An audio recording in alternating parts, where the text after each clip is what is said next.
Can you please introduce yourself? My name is Margaret Bermudez. Juan Bermudez. When my husband went to Vietnam, I was 18 years old, and that was in 1965. And how old are you right now? Right now, I'm 69, but I'll be going on 70 in July. And when were you drafted? August 25th, 1965. And how old were you when you were drafted? 21. Just turned 21. When did you first hear about the Vietnam War? I really didn't hear about the Vietnam War until my husband was drafted, and that's when I found out what was going on in Vietnam. And he got drafted, and then he had to go to Fort Ord to get his training. All through the news, and I still didn't know any of the guys going over there yet, but just through the news that there was a conflict in Vietnam, and we were involved. What were you leaving behind when you were drafted?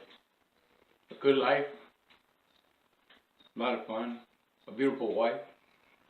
And then from Fort Ord, he came home, we got married, and we didn't even get to go on a honeymoon because he only got about 2 weeks off, and then he got his orders to go to Vietnam.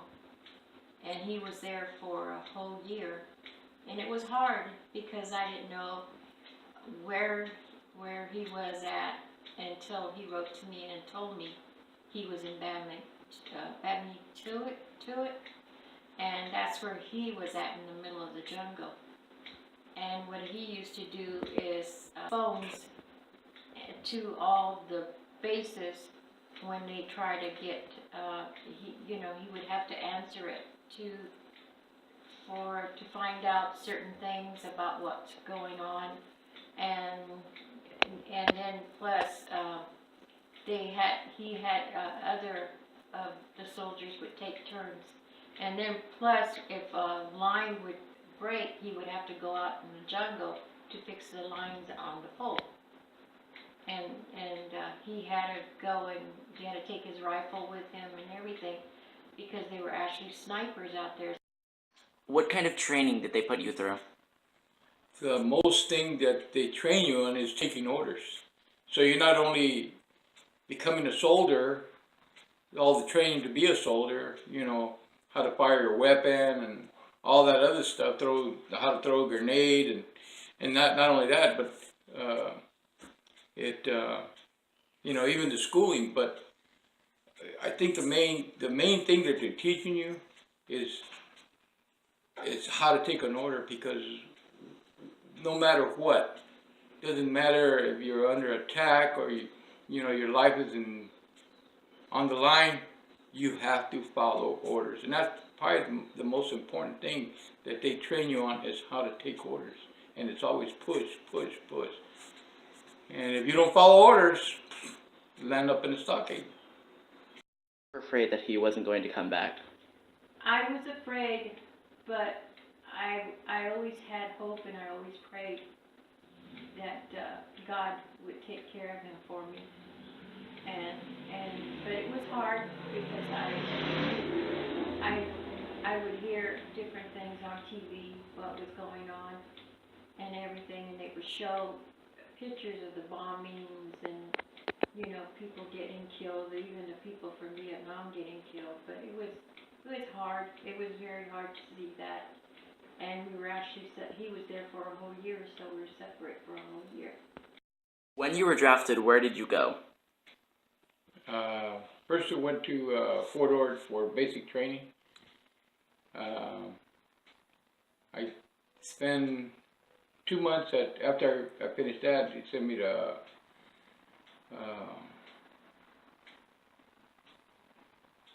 for schooling, communication schooling, putting up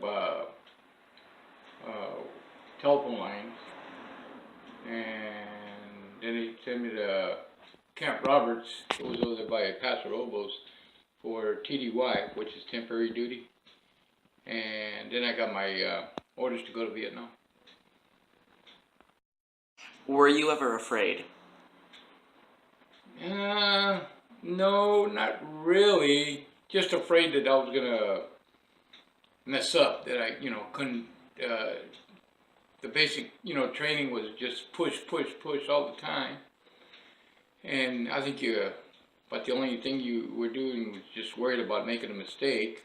Um, when I got my orders to go to Vietnam, I kind of anticipated that, and but never got scared because I think you worry more about just doing the job right than what's going to happen. So just getting there, uh, just went over there to do my job. That was it, but never got scared. While there, what were you responsible for? We had a few areas that we had to keep up the communications. Um, the telephone lines, they had switchboards there and everything. We had to keep all the communications. When we used to get mortared or whatever, a lot of those wires would get cut. So it didn't matter whether it was 2 o'clock in the morning, 3 o'clock in the morning. We had to get up, and after we had the alert, after all the mortars, they shot mortars at us and everything, we'd get up and, here we go. Had to go fix the wire lines. And usually the sergeant did all the work, and I usually landed up being the guard, but it had to be done because they had all the communication had to be with the different units that were there. The main one had to keep up that keep communication with the commanding officer there. So we had to go out there and repair it. And while doing this, was your life ever in danger? Always. Like you asked the question, was I scared? I never got scared, but I was worried about not coming home. Because when I was there, first 4 days after I arrived, after the 4th day, I was at a place where I was waiting for a flight to go to my unit. We got hit real hard. And 7 guys got killed, and they were all coming home. It was a transit camp where you waited for your flight to go to your unit, and there was guys waiting to come home, and they were waiting for a flight to come home. And what happened is that 7 guys got killed, and we're all like, all the new guys were like, wow, we're here, we're gonna go through a whole year of this, and still there's a chance of getting killed before you even get on that jet to come home.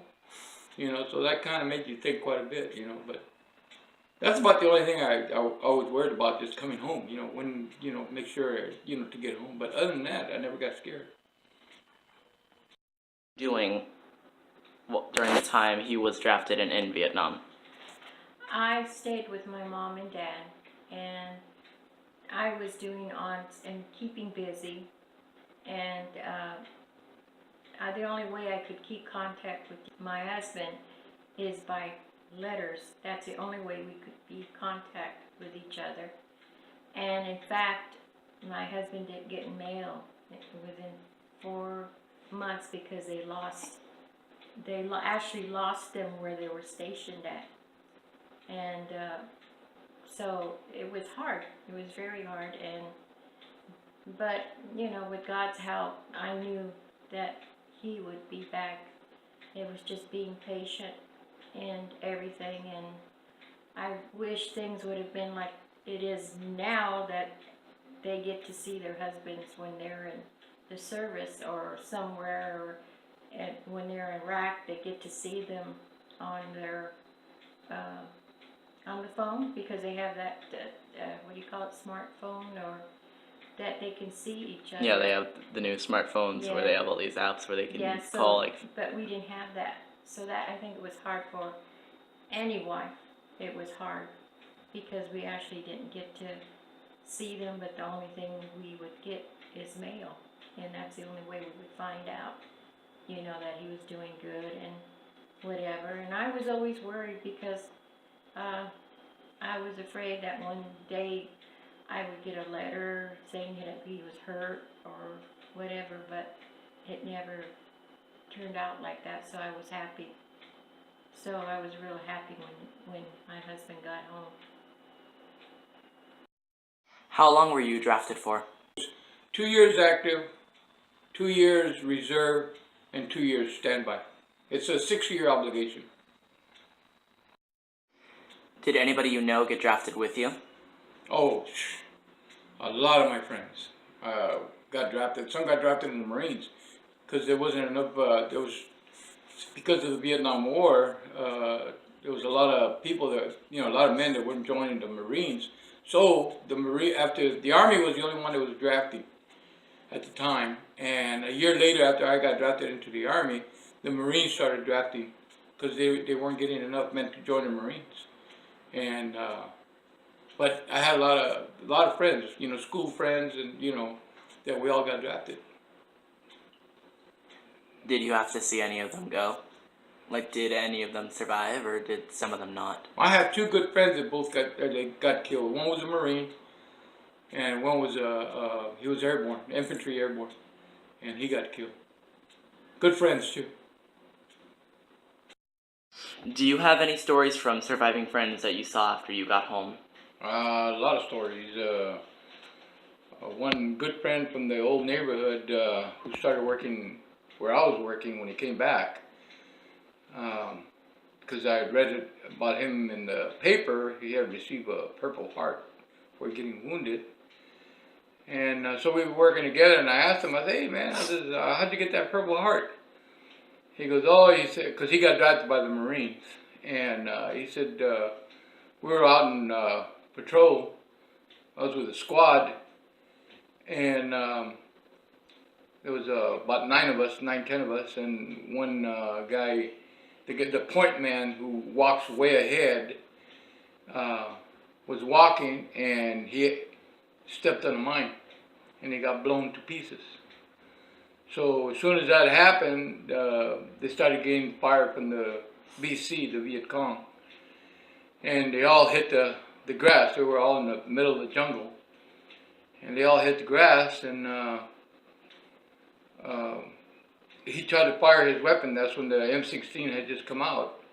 Tried to fire his weapon, and it jammed, and he got scared because he couldn't fire back, and everybody else was firing, and he went to see if he could get the weapon from the guy, the point man, to see if he could find the weapon because his wasn't working.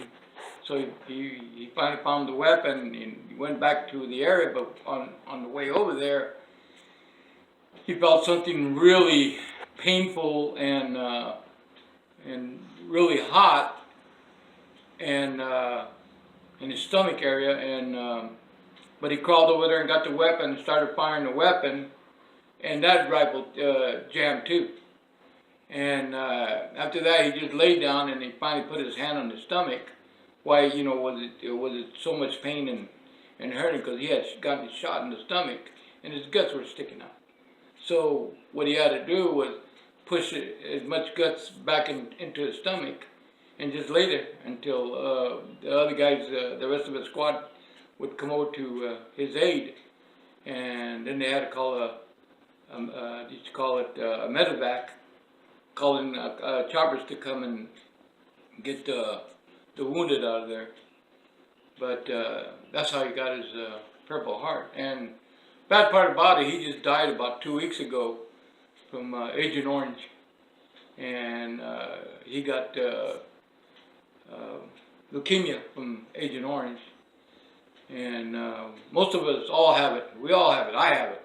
All of us are dying slow with Agent Orange. But hey, what are you going to do? One of the final questions, do you believe that the Vietnam War was just, or do you believe it never needed to happen? And if so, what do you think needed to happen so it wouldn't?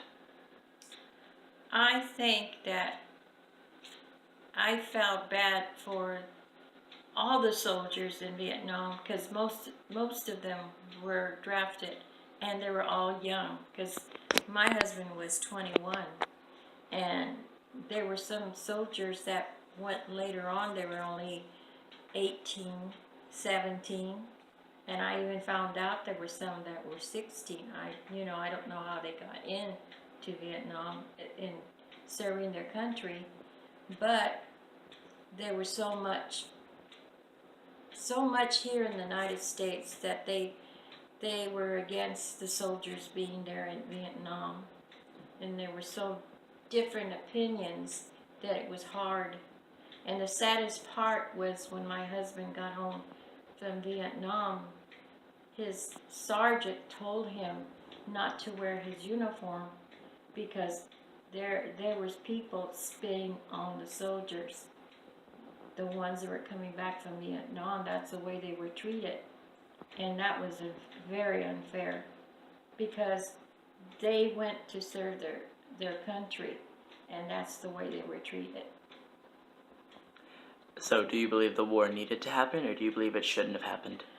I don't think, in a way, it shouldn't, because the whole idea that even though they went over there, they didn't.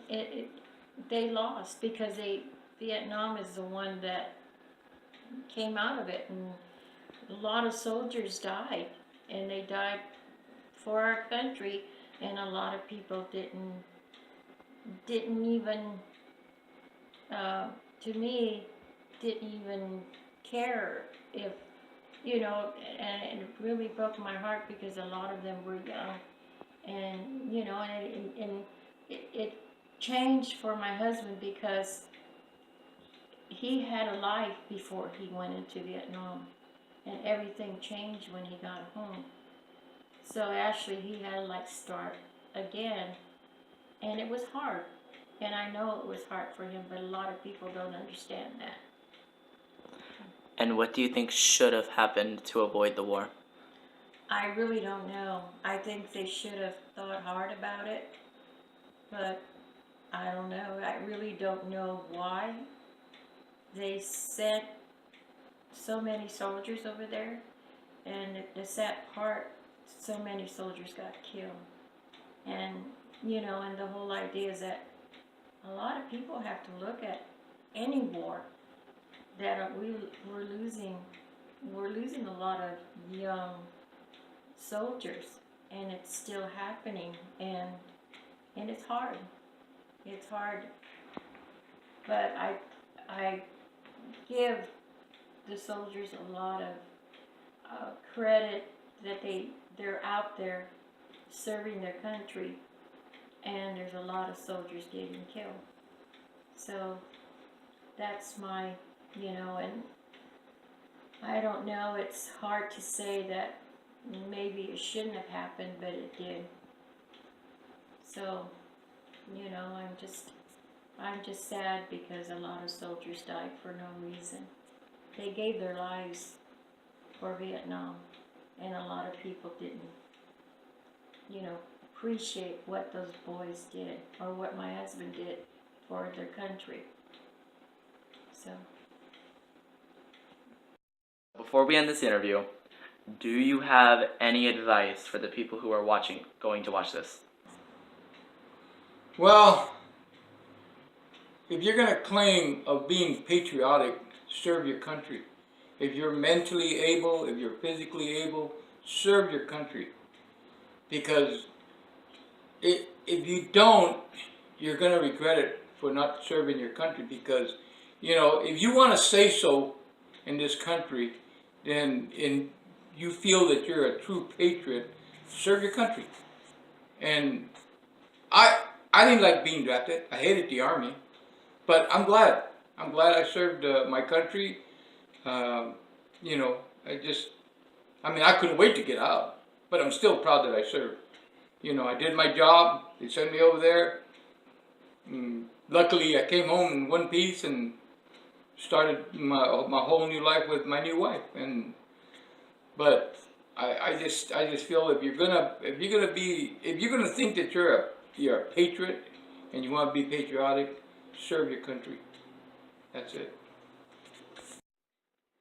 Well, I feel that who's ever watching this, that they should find out more about Vietnam, because a lot of people don't really know so much about Vietnam. They should find out how many soldiers were killed, how many young soldiers were killed, and there's a list that we found that how many soldiers and young soldiers died. And it's sad because those boys, just like my husband, they went and they did their duty to serve for this country, for you guys, for the young generation now.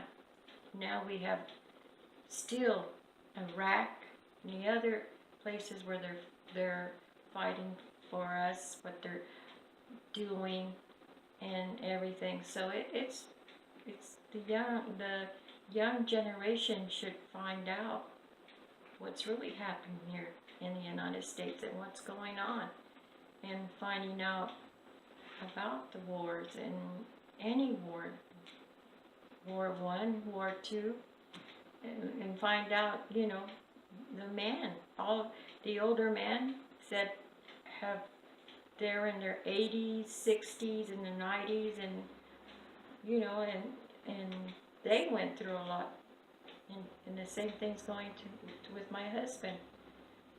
My husband's he's a very ill person right now because of Vietnam. That orange, Agent Orange has really destroyed my husband's health. And a lot of you don't know there's a lot of Vietnam veterans that are going through that. And he has friends that have passed away because of that. He lost 2 friends that he went to school in Vietnam. And it's hard for him because he served his country. And like I said, he had a life before he went. Now he's home, but he has health problems, and it's really hurting him bad. So people have to understand what happens to soldiers, you know, and I hope that you watching, maybe, hopefully, you'll get the idea of what happens to these men, all these men, that you'll know they served their countries, but they went through a lot, and they're still going through a lot. Even they're home from Vietnam. There's a lot of homeless soldiers from Vietnam, and it's sad. It's real sad. But you know, I just hope and pray that you look at this and don't think that all the men from Vietnam came home very healthy, because it's not true. Because my husband's, he's not a healthy person right now. And it's sad because he's wished that he could do what he used to do before, and he can't. So you take it from there.